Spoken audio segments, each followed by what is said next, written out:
بسم اللہ الرحمن الرحیم۔ السلام علیکم۔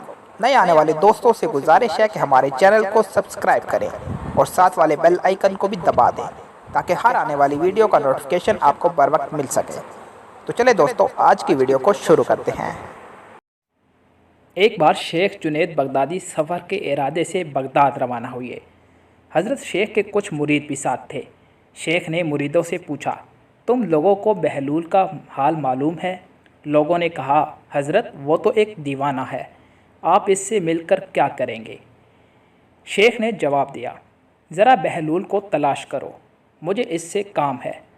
مریدوں نے شیخ کے حکم کی تعمیل اپنے لیے سعادت سمجھی۔ تھوڑی جستجو کے بعد ایک صحرا میں بہلول کو ڈھونڈ نکالا اور شیخ کو اپنے ساتھ لے کر وہاں پہنچے۔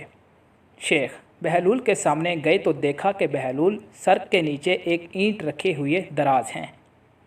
شیخ نے سلام کیا تو بہلول نے جواب دے کر پوچھا، تم کون ہو؟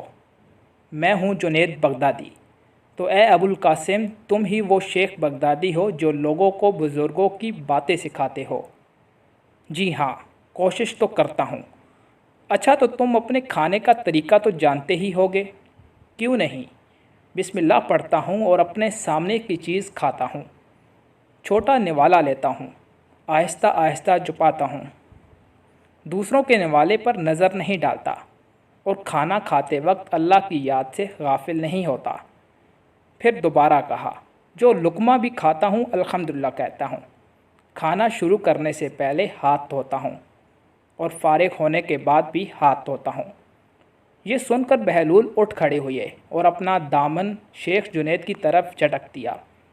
پھر ان سے کہا، تم انسانوں کے پیر مرشد بننا چاہتے ہو اور حال یہ ہے کہ اب تک کھانے پینے کا طریقہ بھی نہیں جانتے۔ یہ کہہ کر بہلول نے اپنا راستہ لیا۔ شیخ کے مریدوں نے کہا، یا حضرت یہ شخص تو دیوانہ ہے۔ ہاں دیوانہ تو ہے، مگر اپنے کام کے لیے ہوشیار۔ میں ہر بات ایک اندازے کے مطابق کرتا ہوں، بے موقع اور بے حساب نہیں بولے جاتا۔ سننے والوں کی سمجھ کا اندازہ کر کے خلق خدا کو اللہ اور رسول کے احکام کی طرف توجہ دلاتا ہوں۔ یہ خیال رکھتا ہوں کہ اتنی باتیں نہ کہوں کہ لوگ مجھ سے بیزار ہو جائیں۔ باطنی اور ظاہری علوم کے نقطے نظر میں رکھتا ہوں۔ اس کے ساتھ گفتگو کے آداب سے متعلق کچھ اور باتیں بھی بیان کی۔ بہلول نے کہا، کھانا کھانے کے آداب تو ایک طرف رہے، تمہیں تو بات کرنے کا ڈھنگ بھی نہیں آتا۔ پھر شیخ سے منہ پھیرا اور ایک طرف چل دیے۔ مریدوں سے خاموش نہ رہا گیا۔ انہوں نے کہا، یا حضرت یہ شخص تو دیوانہ ہے، آپ دیوانے سے بھلا کیا توقع رکھتے ہیں؟ بھائی مجھے تو اس سے کام ہے، تم لوگ نہیں سمجھ سکتے۔ اس کے بعد شیخ نے پھر بہلول کا پیچھا کیا۔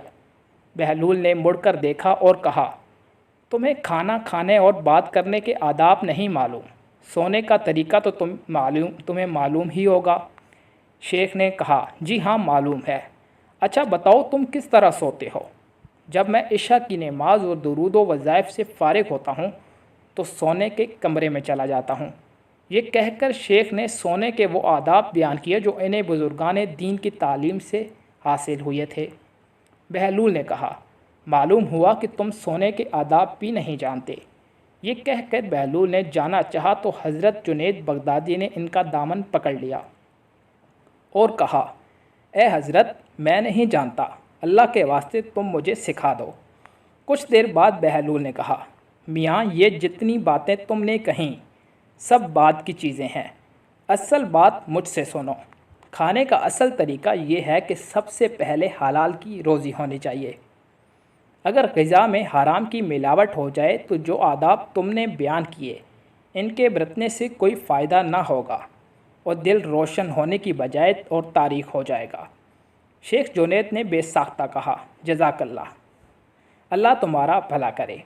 پھر بہلول نے بتایا، گفتگو کرتے وقت سب سے پہلے دل کا پاک اور نیت کا صاف ہونا ضروری ہے، اور اس کا بھی خیال رہے کہ جو بات کہی جائے اللہ کی رضامندی کے لیے ہو۔